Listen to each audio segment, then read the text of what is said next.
नमस्कार, मी सौ साक्षी समीर वंजारी, सिंधुदुर्ग महिला काँग्रेसची जिल्हा अध्यक्ष आणि सावंतवाडीमधून आज आम्ही उमेदवारी अर्ज काँग्रेस स्वबळावर लढत आहे.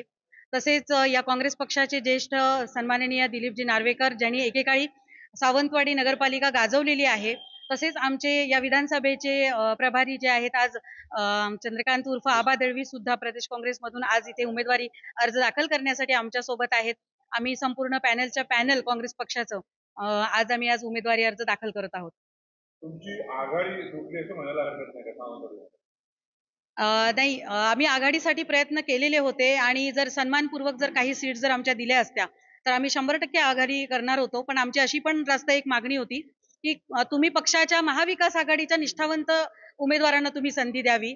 ह्या वेळेला आपण विधानसभेसारखी चूक करू नये आणि बाहेरून कुठलाही उमेदवार आणू नये. एक निष्ठावंत मग कोणीही असेल, तो शिवसेना असेल, राष्ट्रवादी असेल, काँग्रेसचा असेल, अशा पद्धतीने आम्ही मागणी केली होती. पण त्या पद्धतीने वरिष्ठांची सुद्धा बोलणी चालू होती आणि हे जे काही निर्णय घेतलेले आहेत ते सन्माननीय आमचे बंटी उर्फ सतेज पाटील साहेब त्यांनी दिलेले आहेत आणि आम्ही त्यांच्या प्रदेश काँग्रेसच्या आदेशानुसारच आम्ही ही पुढची रणनीती आखलेली आहे आणि स्वबळावर लढायचा आमचा जो निर्णय आहे तो वरिष्ठांनी दिलेला आहे. चौरंगी लढत होईल काय वाटतंय तुम्हाला? चौरंगी लढत होईल.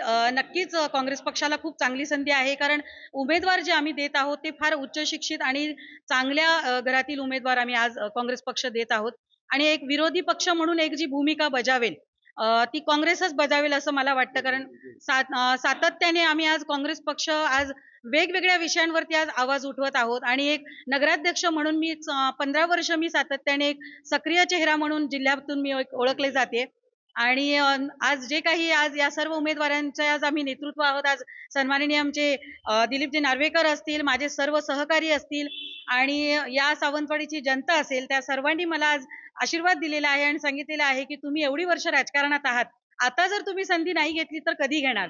त्यामुळे राजकारणात सक्रिय असणाऱ्या महिलांनी ही संधी घ्यायला हवी महिला आरक्षणाची, कारण थेट महिला आरक्षण हे पहिल्यांदाच पडलेलं आहे. त्यानुसार आज आम्ही उमेदवारी अर्ज सर्व काँग्रेसचे आमचे जे काही सरकारी जे आज आमचे सहकारी आहेत आज आम्ही भरत आहोत. विजय होणार आणि या सावंतवाडी नगरपालिकेवरती काँग्रेसचा पहिला झेंडा फडकेल एवढी मला आशा व्यक्त होते. कारण हे जे आमचं जे काही आज आम्ही पॅनल आज लढवायचं ठरवलंय, कुठेतरी आज सत्ताधाऱ्यांचा जो काही आज ज्या पद्धतीने आज लोक गांभीर्याने घेतात की ही निवडणूक सावंतवाडी शहराच्या विकासाच्या दृष्टिकोनातून खूप महत्वाची आहे आणि खरं बघायला झालं तर आज एक चांगला पर्याय आज काँग्रेसच्या रूपाने आज सावंतवाडीकरण आज दिसतोय. मग तो नगराध्यक्षाचा चेहरा असेल आणि आमचे सर्व नगरसेवकांचे जे आज उमेदवार असतील ते उद्या नगरपालिकेमध्ये आवाज जो त्यांचा उठेल तो जनतेच्या हितासाठी असेल आणि तो जनतेच्या विकासासाठी असेल. धन्यवाद. चुकीची समजूत आहे आपली. दीपक केसरकरचा बालेकिल्ला नव्हता. हा बालेकिल्ला जर काँग्रेसचा उभारला असेल तर दिलीप नार्वेकर काँग्रेसच्या माध्यमातून उभारला होता. पंचायत कधीही तुम्ही सावंतवाडीचा जर इतिहास जर तुम्ही पाहिला तर कधी काँग्रेसचा झेंडा तिथे लागलेला नव्हता. पण 85 सालापासून 3 टर्म हा काँग्रेसचा झेंडा आम्ही लावलेला आहे, दीपक केसरकरने लावलेला नाही.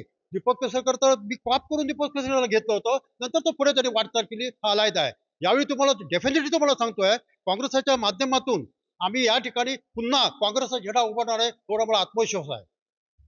एक तुम्हाला सांगतो, ज्यावेळी मी नगराध्यक्ष होतो त्यावेळी संबंध सावंतवाडी शहराचा मी मास्टर प्लॅन तयार केला होता. सावंतवाडी कशी असली पाहिजे, कुठे असले पाहिजे, फिश मार्केट कुठे असले, मटन मार्केट कुठे असले पाहिजे, इतर वस्ती कशी साधली, हे मी त्यावेळी मास्टर प्लॅन केलेला होता. आज इतका मास्टर प्लॅन चांगला तो आहे, तो राबवण्याचा मी प्रयत्न करणार होता आम्ही सर्वजण.